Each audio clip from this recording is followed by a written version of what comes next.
با عرض سلام و شب بخیر. به خبر ساعت 10 طلوع و طلوع نیوز خوش آمدید. در آغاز سرخط مهمترین خبرها.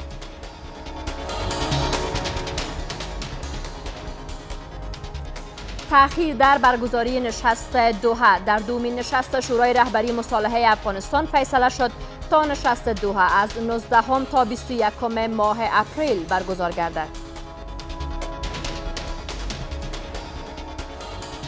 اوس لیستونه د حکومت په لاس کې دي او په دې لیستو باندې هم بعضی سیاسیون قناعت نه لري چې د حکومت د خوا نه جوړیږي. انتقادها از ترکیب شورای رهبری مصالحه. شمار از نامزدان انتخابات ریاست جمهوری با ترکیب شورای رهبری مصالحه مخالف هستند. همه شمولی به این معنا نیست که شما نمایندگان اقوام بیارین و اگر صرف ترکیب قومی رعایت بشه این به معنای همه شمول بودن یک شوراست. هرج و مرج در روند انتخابات اعضای لوی جرگه. برخی از تصویرهای پخش شده در شبکه‌های اجتماعی نشان می‌دهند که در بخش‌هایی از کشور این روند با حرکت‌های خشونت‌بار همراه بوده است. زمینه‌های تقلب از قبل آماده شده بود و ما شاهد از این بودیم که خیلی‌ها چندین مرتبه آمدن رای دادن بیرون شدن پس رفتن دوباره. و واکنش‌ها در برابر هراس افغان اعلام شدن سپاه پاسداران ایران از سوی امریکا.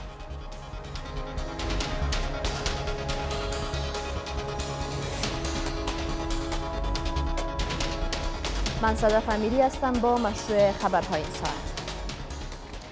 نشست میان افغانان در دوحه به تأخیر افتاد. در دومین نشست شورای رهبری مصالحه افغانستان که امروز در ارگ ریاست جمهوری برگزار شد، فیصله شد تا نشست دوحه از 19 تا 21 ماه اپریل برگزار گردد. پیش از این تاریخ برگزاری نشست 14 ماه اپریل گزارش شده بود. در همین حال در دومین نشست شورای رهبری مصالحه چگونگی تکمیل شدن اعضای شورای رهبری مصالحه و تعیین هیئت گفتگو کننده حکومت به بحث گرفته شدند. قرار است در سومین نشست شورای رهبری مصالحه بر روز شنبه تصمیم‌ها در این زمینه‌ها نهایی شوند. در دومین نشست شورای رهبری مصالحه تصمیم گرفته شد که نشست قطر به روزهای 19 تا 21 ماه اپریل برگزار شود و آمادگی ها برای شرکت در این نشست صورت بگیرد. اما تصمیم تأخیر در برگزاری نشست قطر سیاستگران افغانستان را که چگونگی برگزاری نشست را از نزدیک دنبال می‌کنند نگران ساخته است. اوس لیستونه د حکومت په لاس کې دي او په دې لیستو باندې هم بعضی سیاسیون قناعت نه لري چې د حکومت د خوا نه جوړیږي او که تاسو ته معلومه ده چې طالبان هم دا موضوع رد کړې ده. احتمال د دې ډیر سته زما په نظر چې دا کانفرانس بنبست سره مواجه سي او د اختلافونو ښکار سي. در این نشست همچنان تصمیم گرفته شد که کمیته های کاری شورای رهبری مصالحه درباره ترکیب اعضای این شورا و تعیین هیئت گفتگو کننده حکومت با طالبان به کارهایشان ادامه بدهند و به روز شنبه شورای رهبری مصالحه در این باره تصمیم نهایی را خواهد گرفت. در این نشست گلبدین حکمتیار رهبر حزب اسلامی حضور نداشت. تا هنوز ما شاهد این گونه اجماع بزرگی در مورد صلح افغانستان نبودیم. تمام سیاسیون افغانستان جمع شدند که بتانن هم درباره سرنوشت آینده افغانستان و همچنان سرنوشت پروسه صلح افغانستان صحبت داشته باشند و یک اجماع کلی و یک زبان واحد ایجاد بکنند. این مقام پیشین طالبان تعیین خطوط سرخ افغانستان را در گفتگوهای سال از سوی شورای رهبری مصالحه انتقاد می‌کند. که چیرې د اسلامي میکانیزم سره دا برابر یو شی وي خو فکر کوم چې طالبان به ومني او که چیرې د اسلامي میکانیزم سره برابر نه وي او په خواهشاتو او په نفساني خواهشاتو باندې بنا وي فکر نه کوم چې هغه د طالبان ومني. پیش از این گفته شده بود که نشست قطر در هفته آینده میان سیاستگران افغانستان، هیئت حکومت وحدت ملی و نمایندگان طالبان برگزار می شود. حکومت وحدت ملی انتظار دارد که این نشست زمینه آغاز گفتگوهای رسمی را میان طالبان و حکومت افغانستان فراهم بسازد. از سوی دیگر شمار از نامزدان انتخابات ریاست جمهوری با ترکیب شورای رهبری مصالحه مخالف هستند. آنان میگویند که حکومت در ایجاد این شورا با نامزدان انتخابات ریاست جمهوری مشوره نکرده است. این نامزدان میگویند که شورای رهبری مصالحه همش شمول نیست و اگر ترکیب این شورا تغییر نکند تصمیم‌هایش پذیرفتنی نخواهد بود. شورای رهبری مصالحه 37 عضو دارد و گفتگوهای صلح را رهبری میکند. از میان 18 نامزد انتخابات ریاست جمهوری 12 نامزد در یک اعلامیه مشترک ترکیب شورای رهبری مصالحه را همه شمول نمی دانند و خواهان آوردن تغییر در این شورا هستند. همه شمولی به این معنی نیست که شما نمایندگان اقوام بیارین و اگر صرف ترکیب قومی رعایت بشه به معنای همه شمول بودن یک شوراست. همه شمول بودن یعنی که تمام قرائت ها و جریان های سیاسی در این شورا سهیم باشند. هیچ نماینده ای از کاندیداهای ریاست جمهوری در این شورا نیست.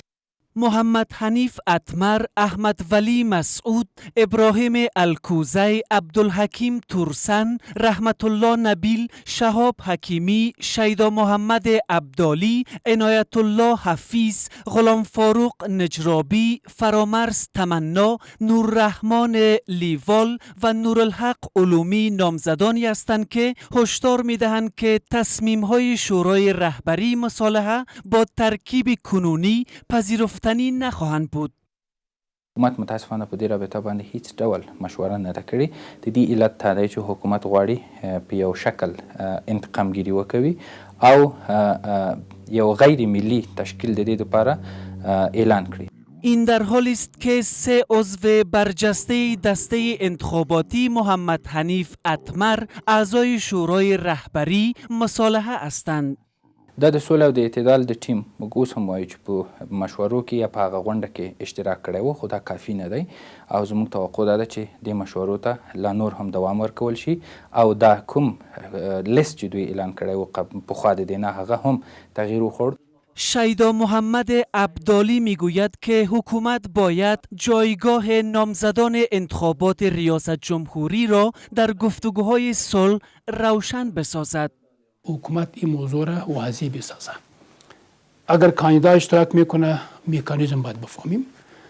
شما دیده باشین در لیست بعضی کاندیداها و بعضی معاونینشان هستند و بعضی مطلقا نیستند. بسیار مهم است که در این مورد وضاحت وجود بیاید تا ما بتانیم که پروسه صلح رفته به کاندیداها داره نداره. اگر نداره دلایلش بگوید که ما بفهمیم کدام دلیل کاندیدا باید اشتراک نکنه. ترکیب شورای رهبری مصالحه 4 روز پیش از سوی حکومت اعلام شد. تعیین خطوط سرخ افغانستان در گفتگوهای صلح، ایجاد هیئت گفتگو کننده با طالبان، تعیین صلاحیت‌های این هیئت و نیز تعیین هیئتی که به نشست قطر خواهند رفت از صلاحیت‌های کنونی شورای رهبری مصالحه گفته شده است. روند انتخاب اعضای جرگه مشورتی صلح در بخش‌هایی از کشور با هرج و مرج‌ها همراه بوده است. برخی از تصویرهای پخش شده در شبکه‌های اجتماعی نشان می‌دهند که در بخش‌هایی از کشور این روند حتی با زد و خوردها و حرکت‌های خشونت‌بار همراه بوده است. در برخی از ولایت‌ها نامزدان این انتخابات مقام‌های محلی را به دستکاری در انتخابات جرگه مشورتی صلح متهم می‌کنند. در همین حال کمیسیون برگزاری جرگه مشورتی صلح می‌گوید که این گزارش‌ها را به بررسی گرفته‌اند.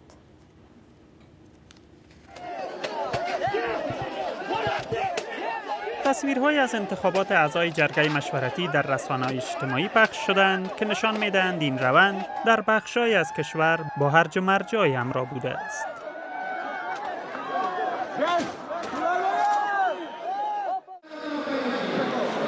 به روز سه‌شنبه در چند ولایت کشور چگونگی این انتخابات به انتقاد گرفته شد.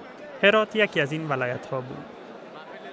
زمین‌های تقلب از قبل آماده شده بود و ما شاهد از این بودیم که خیلی‌ها چندین مرتبه آمدن رای دادن بیرون شدن پس رفتن دوباره. این راهنمود از مرکز آمد، حتی تعداد خود کسایی که رای میارن به مو میزان مشخص شد. داخل شهر شما چی اندازه نامزد ولسوالی شما به چی تعداد هست.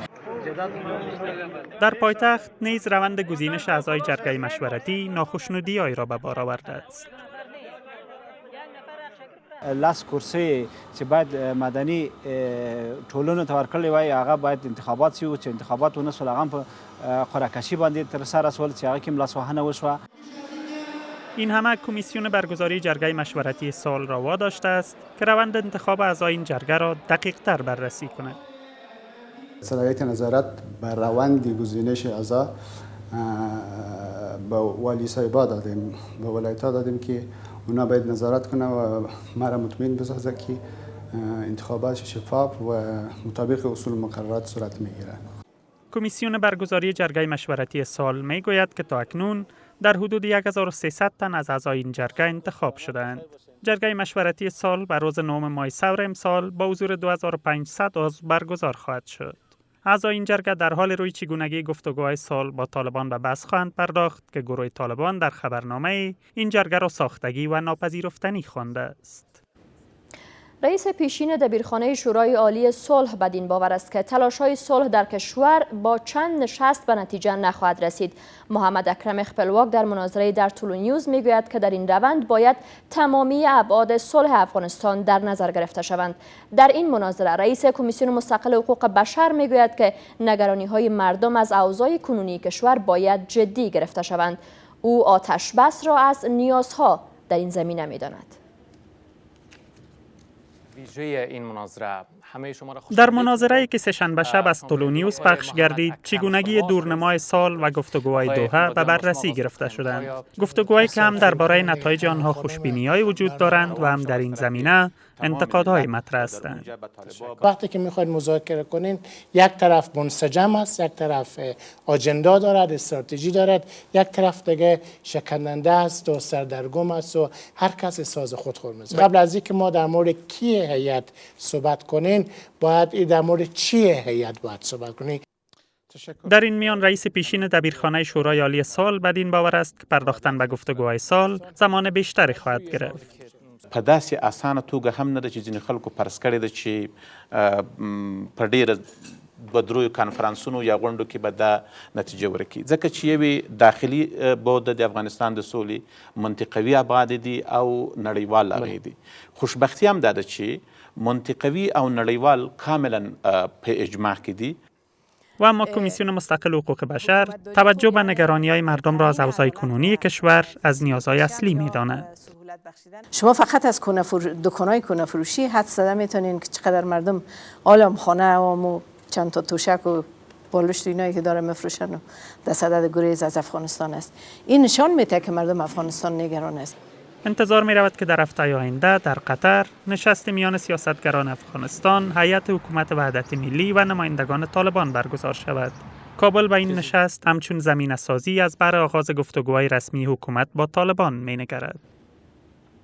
12 تن از اعضای پیشین کمیسیون‌های انتخاباتی هفته 2 بار به سارنوالی برای پاسخگویی حاضر می‌شوند. لوی سارنوالی می‌گوید که اندازه شکایت‌ها در برابر اعضای پیشین کمیسیون‌های انتخاباتی بسیار است و بررسی همه‌جانبه این اتهامات به زمان بیشتر نیاز دارد. از سوی دیگر یک پژوهش شبکه زنان افغان نشان می‌دهد که شمار از زنان رای دهنده و نامزدان زن در انتخابات گذشته مجلس نمایندگان از سوی پلیس و کارمندان کمیسیون‌های انتخاباتی آزار و اذیت جنسی دیدند. با گذشت در حدود 2 ماه از آغاز بررسی‌های لوی سارنوالی درباره اتهام‌های فساد بر اعضای پیشین کمیسیون‌های انتخاباتی، تاکنون این بررسی‌ها پایان نیافتند. لوی سارنوالی میگوید که علت زمانگیر شدن رسیدگی‌های لوی سارنوالی بسیار بودن اتهام‌ها در برابر اعضای پیشین کمیسیون‌های انتخاباتی است. زمان در قانون افغانستان به منظور بررسی قضایا پیش بینی شده. ما در عموم میاد قانون پیش بینی کرده کوشش میکنیم که با استفاده درست از این میاد زمانی تحقیقات خود به زودترین فرصت تکمیل کنیم. مسئله بسیار کلان است و موضوعی است که میتونه خیانت ملی هم به این موضوع تلقی شود، البته به تأسیس از ماده 130 قانون اساسی که قیاس را میاره. از سوی دیگر یک پژوهش شبکه زنان افغان نشان می‌دهند که شماری از زنان رای دهنده و نیز نامزدان زن در انتخابات مجلس نمایندگان آزار و اذیت جنسی دیدند. حتی از کاندیداها بعضی تقاضای صورت گرفته بود که غیر مشروع و غیر قانونی بود. از کسایی که در قطارهای ریدی در مراکز قرار داشتن از طرف عساکر تا مورد آزار و اذیت قرار گرفتن. در همین حال یک عضو کمیسیون مستقل انتخابات میگوید که تا هفته آینده نتایج نهایی ولایت‌های باقی مانده روشن خواهد شد. تا خط میافته و اگر تا خط میافتنه تا آغاز هفته جدید ما بحث نهایی را به مردم افغانستان اعلان خواهد کردیم. از برگزاری انتخابات مجلس نمایندگان که به گفته نهادهای ناظر با تقلب‌های گسترده همراه بود در حدود 6 ماه میگذرد. اما با وجود برکناری تمامی اعضای کمیسیون‌های انتخاباتی، نتیجه نهایی 10 حوزه انتخاباتی به شمول پایتخت اعلام نشده است. تا لحظات دیگر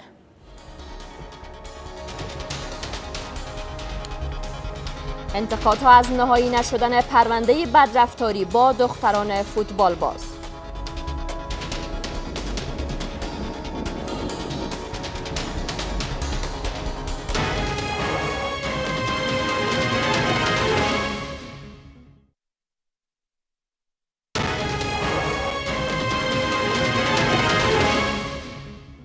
و در ادامه خبرها اتحادیه حقوقدانان میگویند که به نتیجه نرسیدن پرونده اتهام‌های بدرفتاری با دختران فوتبال باز کشور از سوی کرام‌الدین کریم رئیس پیشین فدراسیون فوتبال کشور در نزدیک به 6 ماه نقض قانون و نشان دهنده فساد است.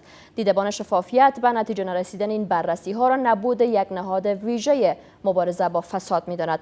اما لوئیس سارانوالی میگوید که هیئت بررسی پرونده بدرفتاری‌ها با دختران فوتبال باز ویزای سفر به کشورهای اروپایی را دریافت کردند و قرار است به زودی برای بررسی این پرونده به بیرون از افغانستان سفر کنند.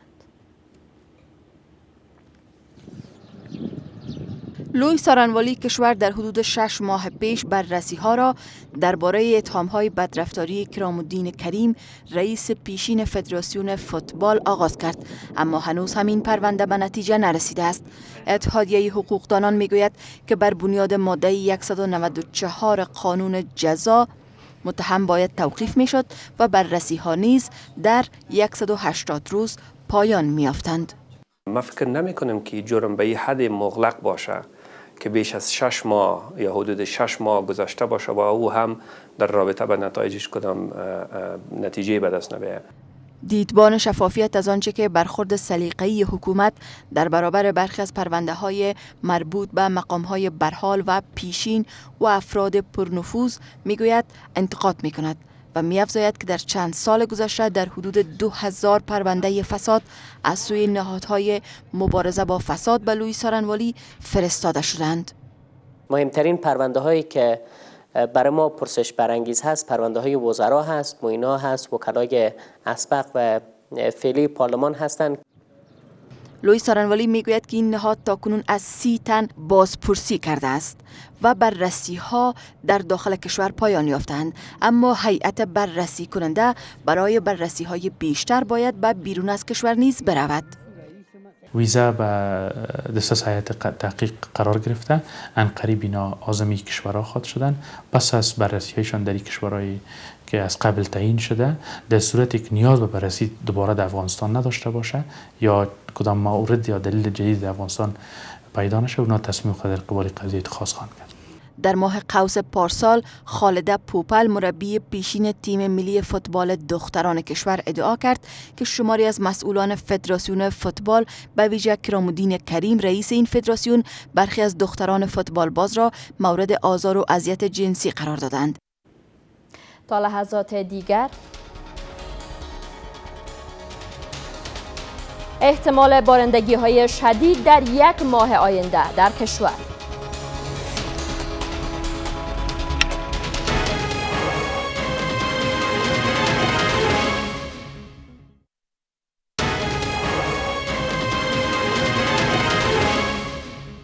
وزارت دولت در امور رسیدگی به حوادث از بارندگی‌های شدید در 1 ماه آینده در کشور خبر می‌دهد. این نهاد می‌گوید که تا کمتر از 1 ماه دیگر بارندگی‌های شدید در کشور رخ خواهند داد که ممکن است سبب سرازیر شدن سیلاب‌ها در بخش‌های مرکزی، شمالی و جنوبی کشور شوند. این در حالی است که روند کمک‌رسانی برای بخش بزرگ از آسیب دیدگان سیلاب‌های اخیر هنوز هم در مرحله اضطرار قرار دارد. بر بنیاد آمارهای وزارت دولت در امور رسیدگی به حوادث در بیش از 1 ماه پسین 2 1164 تن در نتیجه سرازیر شدن سیلاب‌ها در 17 ولایت کشور جان باختند و نزدیک به 8000 خانواده بیجا شدند. همزمان با افزایش بارندگی ها و سرازیر شدن سیلاب ها در کشور، نیاز به کمک های بشردوستانه به ویژه به سیلاب زدگان در بخش های از کشور بیشتر شده است. در این میان در کنار حکومت شمار از نهادهای خصوصی و جامعه مدنی نیز برای کمک رسانی به سیلاب زدگان دست به کار شدند. شمار از اعضا و نهادهای جامعه مدنی در 2 هفته پسین با برافراشتن خیمه ها در کابل و چند ولایت دیگر روند گردآوری کمک ها را به این آسیب دیدگان آغاز کردند و تا کنون توانستند 3 میلیون افغانی پول نقد، 1408 جوال برنج، 4285 جوال آرد و خوراکه های دیگر و نیز پوشاک گردآوری کنند. در قسمت توزیع و نظارت ازی باز ما همکار هستیم که این پول ها و این کمک ها به متضررین اصلی باید تسلیم داده شود. امیدوار هستم که این پروسه به یک فرهنگ بسیار خوب و فرهنگی که در کل دنیا رواج هست، امیدوار هستم که در افغانستان به یک فرهنگ خوب تبدیل شود. از سوی هم در حالی که هنوز شمار بزرگ از آسیب دیدگان سیلاب‌های اخیر به کمک‌های اضطراری نیاز دارند، مسئولان وزارت دولت در امور رسیدگی به حوادث از سرازیر شدن سیلاب‌های بیشتر در کشور خبر می‌دهند. بیشترین تلفات انسانی را در قندهار داشتیم و در سایر ولایت‌ها کمتر، اما در حادثه دوم ما بیشترین تلفات انسانی را در فاریاب داشتیم و از نظر اگر از نظر خسارات بگیریم ما بیشترین خسارات در فرا داشتیم و بعد از فرا حادثه دوم در هرات داشتیم. وزارت دولت در امور رسیدگی به حوادث میگوید که هر ولایت 5 تا 10 میلیون افغانی برای کمک‌های اضطراری اما زیان‌های هنگفت سبب شدند که تاکنون تنها در فاریاب و هرات 178 میلیون افغانی از سوی حکومت برای رسیدگی به آسیب دیدگان سیلاب‌ها هزینه شوند. تا لحظات دیگر فردا مرحله نخست انتخابات پارلمانی هند آغاز خواهد شد.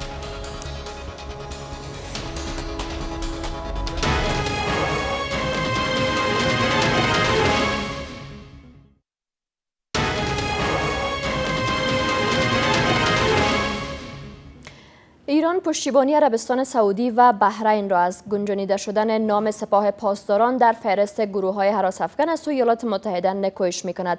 در کنار عربستان سعودی و بحرین، اسرائیل نیز از این کار واشنگتن ستایش کرده است. اما بغداد که با ایران و ایالات متحده آمریکا روابط نزدیک دارد، این کار واشنگتن را به زیان عراق و منطقه می‌داند. چین هم از کشورهای بیرون از منطقه می‌خواهند که بر تنش‌ها در خاورمیانه دامن نزنند. و چند خبر کوتاه دیگر از جهان. قرار است که فردا مرحله نخست انتخابات پارلمانی هند آغاز شود. تاکنون 7 تن به شمول یک عضو پارلمان هند در نتیجه خشونت‌ها در این کشور کشته شدند. برای نخستین بار 4 زن بادیه‌نشین در کوههای شبه جزیره سینای مصر گردشگران را راهنمایی می‌کنند. این نخستین بار است که زنان بادیه‌نشین که از یک طبقه بسیار محافظه‌کار مصر هستند چنین کار را آغاز کردند. دانشمندان در اتریش پژوهش‌های را درباره قدیمترین توده‌های یخ جهان آغاز کردند. این دانشمندان به این باور هستند که توده‌های یخی وجود دارند که قدمت آنها به بیش از 1 میلیون سال می‌رسد. از توجه و همراهیتان به خبرهای این ساعت طلوع سپاسگزارم. شب بخیر، خدا نگهدار.